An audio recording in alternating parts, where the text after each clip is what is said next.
emotional wounds from past relationships, from growing up, from how your parents treated you, from bullies in school, how people spoke to you at some point in your life that makes you feel some way, that predisposes you to this abuse. There is one thing you need to know about abuse, especially emotional abuse. It benefits just the abuser. The person on the receiving end of the abuse is broken down. I want to first tell you that emotional abuse affects not just your physical health, it affects your emotional well being and your mental health as a whole. For example, emotional abuse tears down a woman's self esteem, tramples on your self worth, and makes sure it walks your self confidence out of the window. At the end of the day or at the end of the relationship, you end up wondering and thinking who you are. All that self esteem, self worth you built in your university days, you built in your career because you're doing so well, everything is out. You end up feeling worthless, thinking who you are, constantly blaming yourself because you feel, oh, I've not done enough for this relationship to work out. Oh, maybe I should have sacrificed more. I should have given more. I should have been more enduring. One more thing I like you to know is that women are subconsciously giving. A woman is like a fountain. She gives without even knowing. She gives life to babies. She gives you love. Oh, she pays you so much attention. But the thing is, women need to be nurtured. Not just by their partners, they need to be nurtured by themselves. Because no matter how giving you are, no matter how amazing and sacrificing you are, at some point where you're being emotionally abused, you're going to be depleted. Hi there, my name is Makwa, aka the Poise Doctor. If you see me for the first time, welcome. I see some new people here. Yay! Thank you for being here. Thank you for liking, subscribing, sharing our videos. I'm so happy. If you're yet to like this video, please like it, subscribe to my channel, and turn on your notification bell so that each time I create a new video, you are notified. If you've not viewed the video from last week, signs of emotional abuse, you should just pause this one, go back to that one, have a look, and then come and continue this show with us so that you grab what I'm saying. I'm going to be telling you 7 effective ways to deal with emotional abuse, be it in short-term relationships, long-term relationships, and in marriage. So stay glued to this video, watch till the end. Share this video with your friends. They will gain from it. The first step to dealing with emotional abuse, recognizing and acknowledging you're undergoing abuse. There is no healing without recognition. A lot of people are still in the denial phase where they're like, oh, maybe there is something I'm doing wrong. Maybe there's a way I'm doing. There is how I keep my face when I talk to him. That's why he gets really mad and screams at me. Maybe I have too many male friends. That's why he's become so jealous and he's always on my phone. So no one gets out of emotional abuse if they do not recognize they're being abused. If you're still in the phase of denial, phase of making excuses for your partner, phase of taking all the blame, there is something I'm not doing right, then you're not yet ready to get out of it. Step 2 is set firm boundaries. After you've recognized that, oh, there is a certain way my partner treats me, there is a way he reacts around me, he talks to me in a derogatory manner. After recognition, then there is a review. Your review helps you to set appropriate boundaries. What happens in the review? Who am I? And how do I really want to be treated? Every sane girl wants to be treated like a human being. Every sane girl wants a man who will love, cherish, and adore her, protect, provide for her. Someone that will have a mutual feeling like you're treating someone in an amazing way and you want them to treat you in the same manner. It's not you're treating them like a king and he's treating you like the house girl. Do you get my point? So what way do you want to be treated? What way do you want to be spoken to? And as you're setting these boundaries, you're drawing the lines immediately. So when your partner goes insulting you, stupid girl, you might say, hey, see, you're not going to dignify their insult with insult. You're going to just tell them, oh, please don't talk to me in that manner. I don't like to be spoken to in that manner. You treat me with some respect. Because of course we know that you're already treating this your partner with respect. And you define what you cannot tolerate. Oh, I cannot tolerate you speaking to me in this manner. I don't like how you scream at me in front of my friends. I don't like how you embarrass me out there. You draw these lines.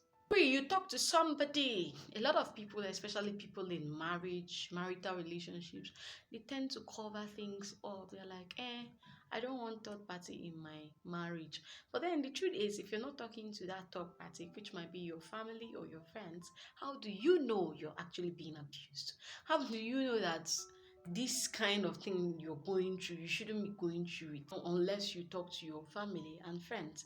Which is sometimes impossible because this man has succeeded in isolating you from these special people. So the first step is to try to reconnect with these people and talk to them about what you're going through.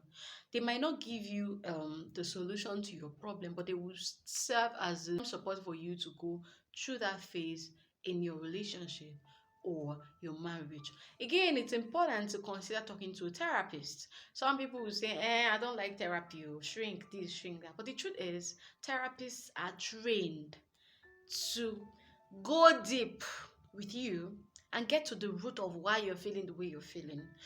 Sometimes there are unhealed wounds in your heart. There are unhealed emotional wounds from past relationships, from growing up, from how your parents treated you, from bullies in school, how people spoke to you at some points in your life that makes you feel some way that predisposes you to this abuse. Now, this is a very deep matter we're not going to be diving into, but I'm just trying to explain the role of a professional. A professional does not even know you, but somehow they are able to talk you through the process and get to the root of why you feel the way you feel. This is why you need a therapist. Step three comes step four. This is where my vibe begins. Shift your focus. A lot of us focus on the abuser. My husband this, my boyfriend this, my partner this, he did this, he did that. And while you're focusing on the abuser, you're still looking for ways to impress them, looking for things to do for them so that they will start treating you right, looking for the food to cook, oh, the clothes to wash, the money he asked you for the other day. You go somewhere, borrow the money so that he can start treating you some way. The truth is, these abusers do not listen. If a man knows he's abusing you, if they are conscious of what they are doing, they will stop the abuse and treat you properly. But no, I'm not gonna lie, no matter the talk where you talk, pray. But if you do not take action, abuse will continue. So shift the focus from the abusers to yourself. Most of us have lost our self-esteem, self-worth, self-confidence. When you're working amongst your peers, you feel like shit. You feel like you've achieved nothing because you've just paused your life for this man and you're trying to do things to make his life better, provide for your family. You're doing so much, you're juggling a lot, you're running a business, you're going to school, you have a suckling baby, you're cleaning the house, you get no atom of help from this your partner, and yet you're being abused on top. He's not providing for you, he's just useless to you.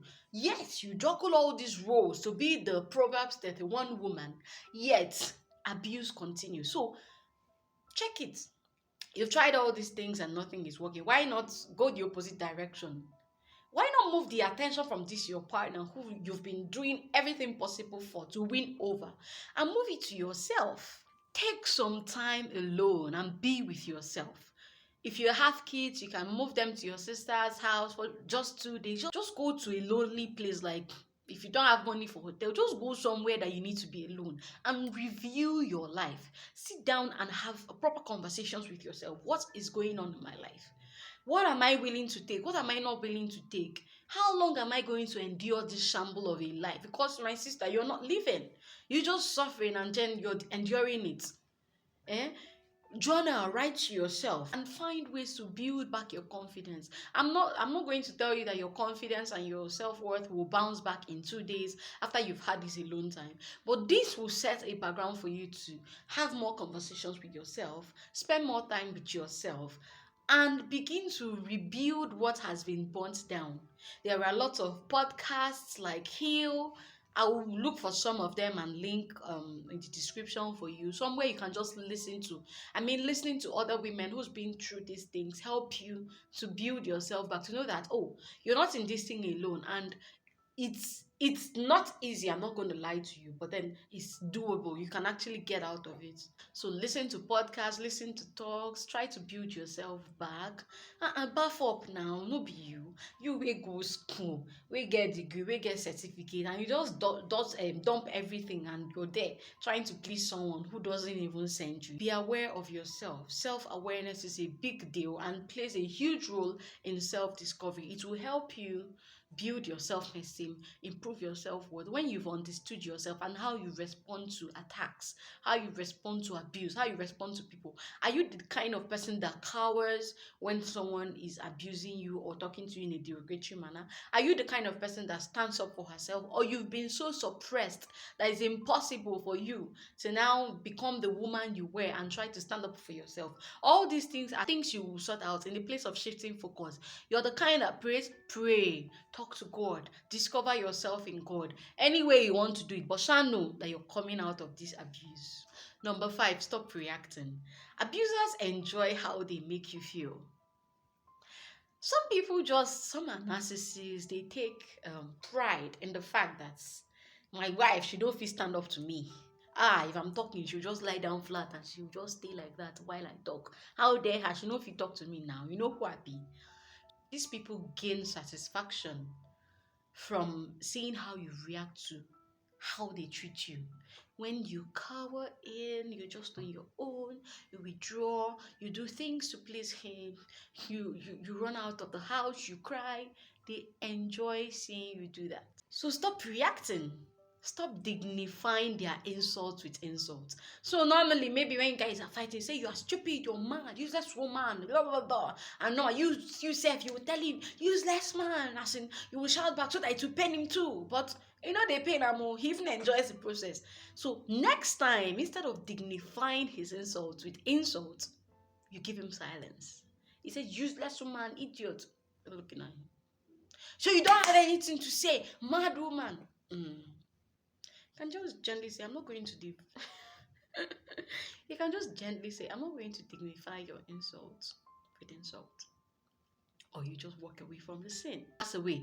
Another way is this extreme. These women who don't even talk. They'll tell them everything, shout on them, they'll be crying, and then they'll come and say, sorry, my husband is not going to repeat again. You know that kind of stuff now. This time when he talks, you stand up to him. Don't speak to me in that manner ever again.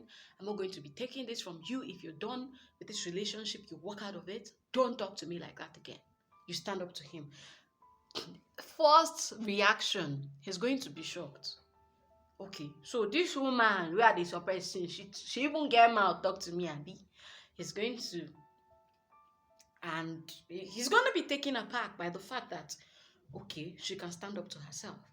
And from standing up to yourself, you will gain some level of confidence because, okay, somehow I'm able to talk to this man who I've been suppressing my whole life since this relationship or this marriage. 6, plan your exit strategy. Yeah, some people don't want to hear this, but I'm going to tell you the truth. Now, we talked about focusing on yourself and trying to build your self-esteem, self-worth, listening to podcasts and a lot of things that will help you become better. You cannot stay under the fire and not get burnt. You can't finish building all of these things and still go to the same man who will bring them down again. You will keep going over and over and over. You keep recycling yourself until you're burnt out, you're exhausted. You might even die. Emotional pain kills. And your exit strategy. You're the kind that's dependent on your partner, get a job, get a source of income. Reduce your dependence on your partner, especially financially. Yes, no job, sell something. sell pure water, anything that will give you a source of income. Start it small, small. And then join a support group. There are lots of organizations that help women undergoing emotional abuse, domestic violence, all of those. They have, aside from this organization, they have a support group where they help people with small, small income to come up with things. Because the major reason why a lot of women still stay in abusive relationships, especially emotional abuse, because their partner is their sponsor. Their partner is the one that is bringing the money. But then I want to tell you that there are also women, their partners are not even doing anything. They're the ones doing everything, yet they still stay. So plan your exit strategy and decide to go. Not be back and forth. It's not today you say, I'm going to leave this man. You tell him, I'll leave you. All these things you've been doing to me, I'll go. And tomorrow you carry your bag. Ah, babe, sorry. I did not mean what I said. You're joking. You're joking with your life because subsequently you will lose it. So plan your exit strategy. If you're going to move to another accommodation, you need a source of income, you want to go back to your family house, just have this conversation with your family too. I'm sure they'll be willing to help. I saw a video where a father threw celebration for the daughter that came out from a failed marriage.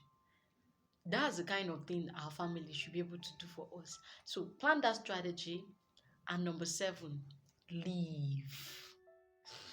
You can't stay under fire for long and come out as gold. I know the Bible said it, but this fire is the type that would diminish you after you've set yourself apart, have some good time with yourself, and try to build your self-esteem, get a job, do things that build your confidence. You get go to therapy. After going to therapy and spending money, and therapist tells you what to do and all that, you come back to the same channel. You come back to the same man that will talk down on you, and you repeat the cycle. So the truth is, there is no cure to emotional abuse except your abuser. Maybe somehow God just touches him and then it becomes normal again. Because these people don't even know what they are doing. If they know, they will not be doing. Every man knows what to do to make his partner happy. Every man knows what to do to make you as a woman happy. Either they are just too lazy to do it, or they just enjoy the person you are. They just enjoy the cowering woman who's always crying, depressed, anxious, and afraid of them when they come. So there is nothing. See, stop being in denial. There's nothing anybody can say or do. In fact, you tell him, let's go to therapy. I know if he will answer you, tell you that you're mad. You're stupid. Who will go to therapy? Are you okay? You're the one with the mental problem. Go. You're the one that needs help.